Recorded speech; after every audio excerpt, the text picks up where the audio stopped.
నాకు చాలా మెసేజ్లు వస్తూ ఉంటాయి. ఏమని తెలుసా, అక్క ఈ ఒంటరితనాన్ని నేను తట్టుకోలేకపోతున్నాను అక్క, నా వల్ల కావట్లేదు, డిప్రెషన్ నుంచి నేను బయటకు వచ్చేయాలి అక్క, అర్జెంటుగా నాతో అవ్వదక్క. ఎందుకు? వాళ్ళు ఎవరికి చెప్పుకోవట్లేదు, అలాగని చెప్పుకున్న దేవుడి దగ్గర నుంచి సమాధానం రావట్లేదు. ఒక ఎక్స్టెంట్ దాకా మనం ప్రార్థన చేసినప్పుడు దానికి జవాబు రావట్లేదంటే మన విశ్వాసాన్ని దేవుడు పరీక్షిస్తున్నాడు అనుకోవచ్చు. కానీ మన విశ్వాసాన్ని పరీక్షించినా, మన విశ్వాసాన్ని మనం కనపరుస్తున్నా, దేవుడికి నమ్మకంగా ఉంటున్నా కొన్ని జరగట్లేదు అంటే there is something bigger than that. Yesu ప్రభు వారు అంత బాధలో అంత వేదనలో ఏడ్చి ప్రార్థన చేశారు కదా. అప్పుడు తండ్రి అయిన దేవుడు, నా కుమారుడు ఏడుస్తున్నాడు, ఎలాగో ఇంత చేశాడు కదా, ఇంకెందుకులే ఆ మొర ఆలకించేసి ఆ గిన్నె ఏదో తొలగించేద్దాం అనుకుంటే ఈరోజు రక్షణ భాగ్యాన్ని మనం అనుభవించాలం అండి?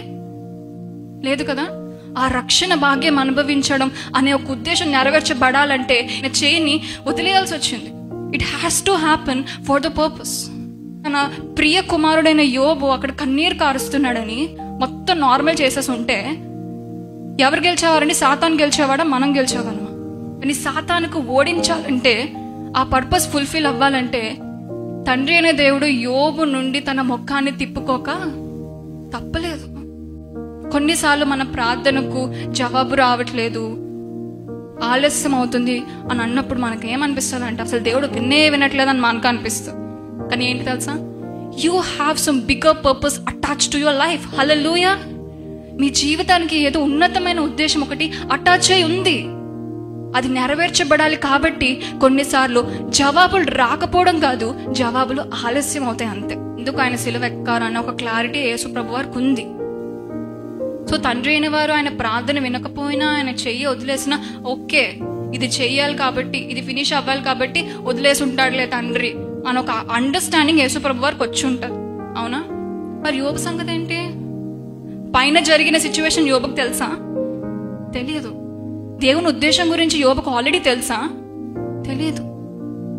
అక్కడ నీ దేవుణ్ణి దూషించి నువ్వు చచ్చిపో అని యోబు తన భార్య అన్నప్పుడు యోబు ఎందుకు తెలుసా ఖండిస్తాడు? Because he knows the character of his God. హల్లెలూయా.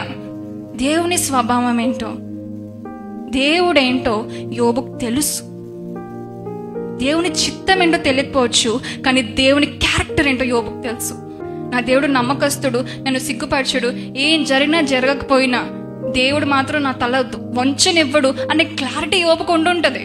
చాలా మంది యవనస్తులు ఈరోజు ఏదైనా చిన్న కార్యం జరగకపోతే కొంచెం డిప్రెషన్లోకి వెళ్తాయి, కాస్త లోన్లీగా ఫీల్ అవుతాయి, ప్రెషరైజ్ అయిపోతే దేవుడు లేడమ్మా, ఎందుకున్నాడు, నాతో ఉంటే నేను ఇలా ఉంటానా, నా జీవితం ఇలా ఉంటుందా అని క్వశ్చన్ చేస్తారు.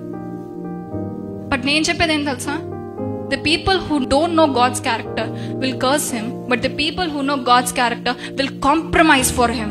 దేవుని క్యారెక్టర్ ఏంటో మనం తెలుసుకున్న వాళ్ళం అయితే మనం ఆయన కోసం కాంప్రమైజ్ అవుతాం. పర్లేదు ప్రభా, నీ టైం నువ్వు తీసుకో, నువ్వేంటో నాకు తెలుసు, I can wait for you. కాబట్టి యూత్ ఈరోజు నేను మీకు చాలా స్పెసిఫిక్గా చెప్తున్నాను, don't turn your backs towards God. దేవుడు ఏదో చేయట్లేదనో, దేవుడు వినట్లేదనో, దేవుడు టైంకి ఆన్సర్స్ ఇవ్వట్లేదనో, దేవుని తట్టు నుంచి మీరు దూరం అయిపోకండి.